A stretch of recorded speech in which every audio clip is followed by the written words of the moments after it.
আজকের গল্প মৃতরা যখন জীবিত। গল্পটি মীনাক্ষী চৌধুরীর লেখা more ghost stories of Shimla hills বইয়ের the rising of the dead গল্প থেকে অনুপ্রাণিত। শুরু হচ্ছে গল্প মৃতরা যখন জীবিত। শ্রোতা বন্ধুরা, মনে আছে কয়েকদিন আগেই কলকাতার মতো একটা এত বড় শিক্ষিত অভিজাত মহানগরীর বুকেও দেখা গিয়েছিল কয়েকজন মহিলা ফুল পাতা নিয়ে কলকাতার ময়দানে বসে কোনো এক দেবতা বা দেবীর পুজো করছেন। প্রথম ধাক্কায় বিস্ময় জাগলেও তাদের এই কাণ্ড খুব একটা অস্বাভাবিক নয়। আসলে এই দেবতার প্রতি বিশ্বাস ব্যাপারটা খুব অদ্ভুত। অনেক দেবতা সৃষ্টির মূলে ভক্তি নেই, বরং আছে ভয়। আর ভয়ের অস্তিত্ব মানেই মানুষের কাল্পনিক চোখে দেখা অপদেবতা কিংবা ভূত প্রেত, অশুভ আত্মা, শয়তান ইত্যাদির কথাই মাথায় আসা স্বাভাবিক। অপদেবতার নজর পড়লে ছাড়খাড় হয়ে যায় সমস্ত কিছু। আমাদের আজকের গল্পটিও এমনই। আমাদের গল্পের মুখ্য চরিত্র অনুপমা। বিয়ের 1 বছর পর হঠাৎই তাদের সুখী দাম্পত্য জীবনে নেমে আসে এক অমঙ্গলের ছায়া। সেই সব কিছু নিয়ে খুবই বিরক্ত হয়ে আছে অনুপমা। এক অশুভ শক্তির হাতছানিতে বিধ্বস্ত হয়ে উঠেছে ওর আর ওর স্বামী বাপির প্রাণ। ছারকার হতে শুরু করেছে ওদের সংসার। কিন্তু কে আছে এইসবের পিছনে? কি করে ঘটছে এই সমস্ত কিছু? এর কি সত্যি কোনো কারণ আছে, নাকি সমস্তটাই কাকতালীয়? জানতে হলে শুনতে থাকুন আমাদের আজকের পর্ব।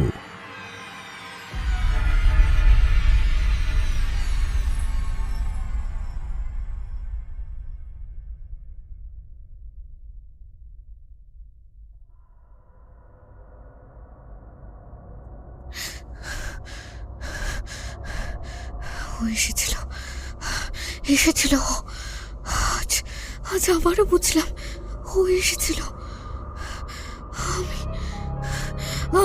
আমি ওকে অনুমান করতে পারি, কিন্তু দেখতে পাই না। কে ও? কেন করছে? কেন আমার সাথে এরকম করছে? আমাকে ওইভাবে আড়াল থেকে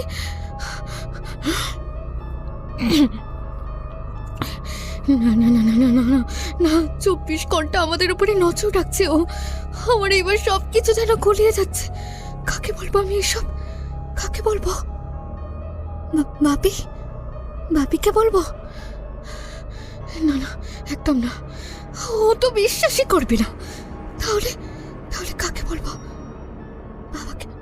বাবাকে বলবো? উফ উফ, কি করে এসব বলবো আমি? কি করে বলবো? এও কি সত্যি হয়? কিন্তু আমি যেটা ফিল করেছি সেটা তবে ওটা তো মিথ্যে নয়। আমি 1 মাসেরও বেশি সময় ধরে ঘটনাগুলোকে এড়িয়ে যাওয়ার চেষ্টা করছিলাম, কাউকে কিচ্ছু জানাইও নি। কিন্তু এখন জল আমার উপর দিয়ে যাচ্ছে, আমার মাথার উপর দিয়ে যাচ্ছে। মনে হচ্ছে আমি এইসব ভাবতে ভাবতে যেন পাগল হয়ে যাব। কি করি আমি এবার? কি করি? সারা ঘরে পায়চারি করতে করতে অস্থির হয়ে নিজের মাথাটা 2 হাত দিয়ে চেপে ধরে নিজের মনেই কথাগুলো বলে চলেছে অনুপমা। না না না, ওদেরকে এবার সবটা জানানোর সময় হয়ে গেছে।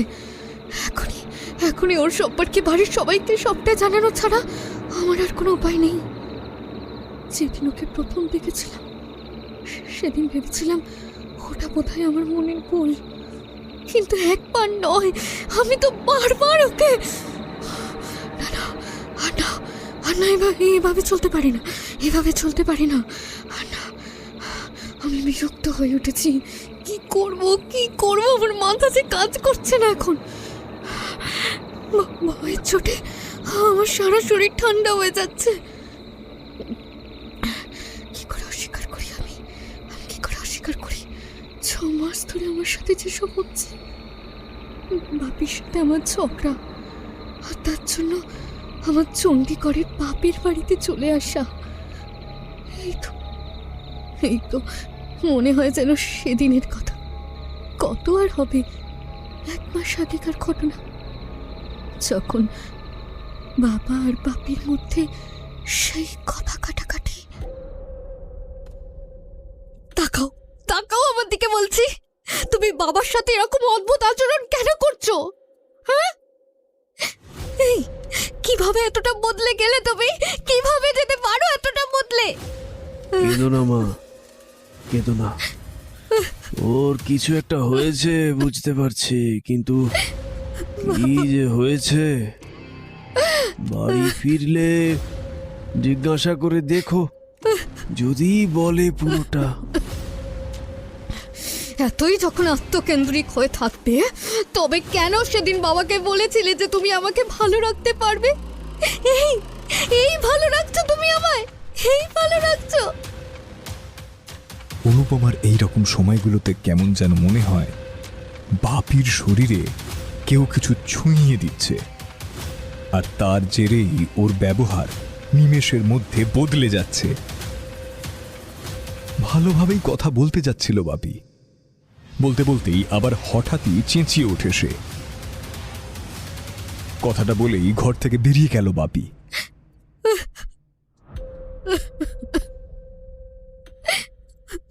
অনুপমা কাঁদতে কাঁদতে মেঝেতে বসে পড়ে। নিজের কাছের মানুষের থেকে এমন আঘাত সহ্য করা যায় না।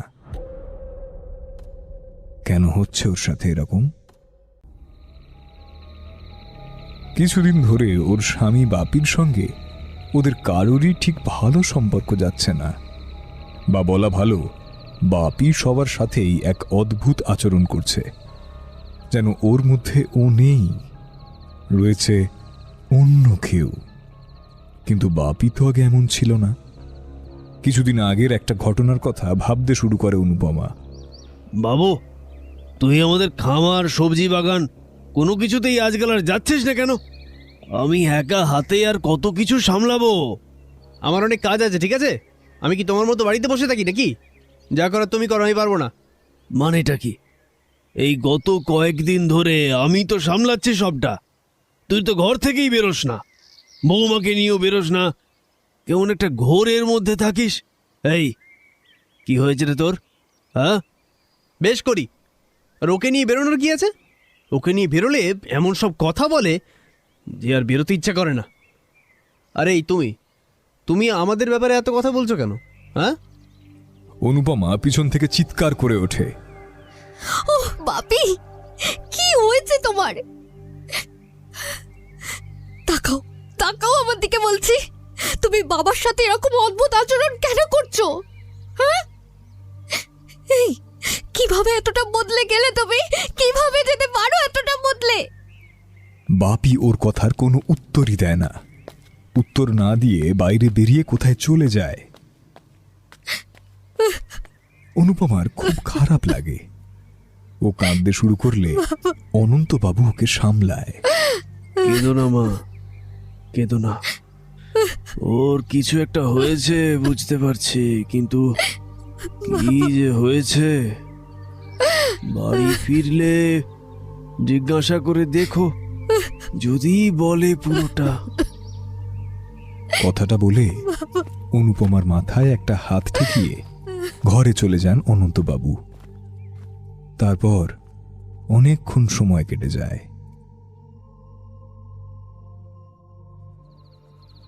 সন্ধেবেলা কোথাও থেকে একটা এসে ঘরে শুয়ে পড়ে বাপি।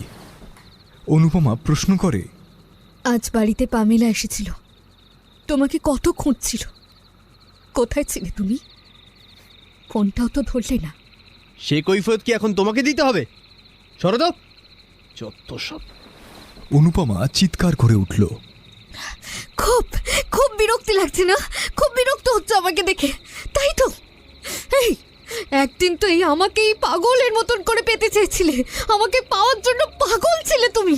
আর আজ সব শখ মিটে গেছে, তাই আমাকে এখন খুব বিরক্ত লাগছে, তাই না? কি হলো বলো? তারপর একটু শান্ত হয়ে ওকে বলে, আচ্ছা আচ্ছা আচ্ছা, অত কিছু ভাবতে হবে না। আমার দিকে তাকাও না, একটিবার তাকাও, তাকাও বলছি। কেন এমন অদ্ভুত আচরণ তুমি করছো গো? কেন এরকম আচরণ করছো সবার সাথে? তুমি তো এমন ছিলে না। এই তো সেদিন যখন পামিলার সাথের অনুষ্ঠান হলো, তুমি ওখানেও গেলে না। ও তো তোমায় কত ভালোবাসে বলো। তুমিও তো ওকে। ভাবি, আজ ওর জীবনের একটা বিশেষ দিন ছিল। এখানে ওকে সবাই মিলে কত আনন্দ করে স্বাদ খাওয়ালো, আর তুমি থাকলে না। ব্যাপারটা কি বলো তো? ব্যাপারটা কি? হ্যাঁ, তুমি কবে থেকে এতটা আত্মকেন্দ্রিক হয়ে গেলে? কবে থেকে বলো? কথাগুলো বলতে বলতে ওর কলারটা চেপে ধরে অনুপমা, আবার রাগে চিৎকার করে ওঠে। এতই যখন আত্মকেন্দ্রিক হয়ে থাকবে, তবে কেন সেদিন বাবাকে বলেছিলে যে তুমি আমাকে ভালো রাখতে পারবে? এই ভালো রাখছো তুমি আমায়, এই ভালো রাখছো। আমি যে আজও তোমায় ভালোবাসি সেটা তুমি অস্বীকার করতে পারো? সে কথা হচ্ছে না, আমি সে কথা বলতে চাই না। তুমি একটা কথা বলো তো, নিজের মন থেকে বলো, আমাকে তুমি এখন আর কতটা সময় দাও? ওকালতিও তো তুমি আর করছো না। কিরকম যেন মন মরা হয়ে থাকো তুমি এখন। খামারেও তো আর যাও না। কি হয়েছে গো? বলো না আমায়, বলো না। কেন আমাকে এইভাবে কষ্ট দিচ্ছ? আসলে কাজের চাপে। ভালোভাবেই কথা বলতে যাচ্ছিল বাপি, বলতে বলতেই আবার হঠাৎই চেঁচিয়ে ওঠে সে। অনুপমার এই রকম সময়গুলোতে কেমন যেন মনে হয় বাপির শরীরে কেউ কিছু ছুঁইয়ে দিচ্ছে, আর তার জেরেই ওর ব্যবহার নিমেষের মধ্যে বদলে যাচ্ছে। বাপি আবারও বলে ওঠে, যা করি বেশ করি, তোমাদের গেলাবাদ জোগাড় করতে যাই আমি। ওসব রোম্যান্স আমার চলে না। হ্যাঁ, কথাটা বলেই ঘর থেকে বেরিয়ে গেল বাপি।